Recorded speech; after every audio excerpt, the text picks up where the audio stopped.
Φίλες και φίλοι, γεια σας. Τις τελευταίες μέρες βλέπουμε κινητοποιήσεις πολλές που γίνονται ανά την Ελλάδα για την υπόθεση των τεμπών, αλλά έχω την εντύπωση ότι δεν είναι μόνο αυτό το θέμα που απασχολεί τον ελληνικό λαό.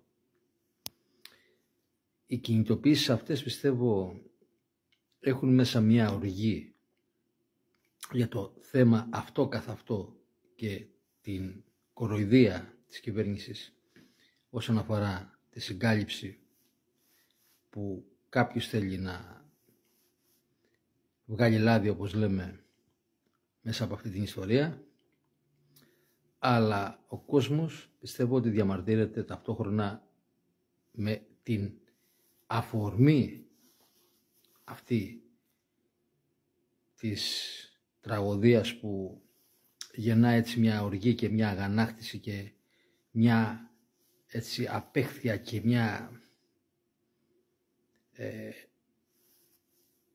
πολύ άσχημη εντύπωση για αυτή την κυβέρνηση και τους ανθρώπους αυτούς που μας κοροϊδεύουν για ένα τόσο σοβαρό θέμα.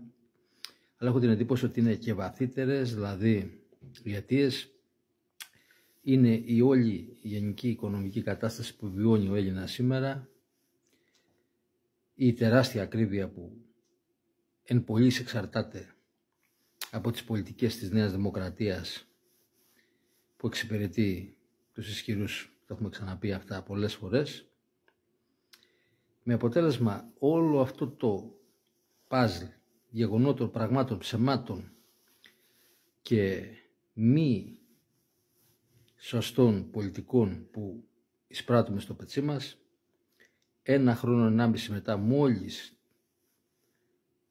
από το 41% ο κόσμος επιτέλους ξύπνησε. Και ξυπνάει γιατί ξέρετε τι γίνεται, φίλες και φίλοι. Το 41% ήταν πλασματικό. Οι μισοί δεν πήγαν να ψηφίσουν και παραπάνω από τους μισούς. Οπότε αναλογικά, εάν το βλέπαμε σε σχέση με το σύνολο του πληθυσμού, αυτοί που ψήφισαν Νέα Δημοκρατία δεν ήταν ούτε το 22-23%. Αυτή τη στιγμή είναι πάρα πολύ λιγότεροι. Ούτε το 18% δεν υποστηρίζουν πλέον τη Νέα Δημοκρατία από το σύνολο του ελληνικού λαού. Δηλαδή οι άνθρωποι αυτοί μας λένε ψέματα μέρα νύχτα, μιλάμε για τελείωτα ψέματα σε όλο το φάσμα της πολιτικής και σε συγκεκριμένο θέμα των τεμπών, και εμείς καθόμαστε και τους κοιτάμε απαθείς όλο αυτό το διάστημα. Ευτυχώς αρχίζουμε και συνειδητοποιούμε ότι πρέπει να φύγουν, γιατί όταν συσσωρεύονται τόσα πολλά ψέματα, τότε ξεσπάει οργή. Αυτό έχει συμβεί στην Ελλάδα αυτή τη στιγμή. Πρέπει λοιπόν να είμαστε συμμετοχικοί σε όλες τις κινητοποιήσεις, ώστε να αδράξουμε την ευκαιρία να τους διώξουμε 1 ώρα γρηγορότερα.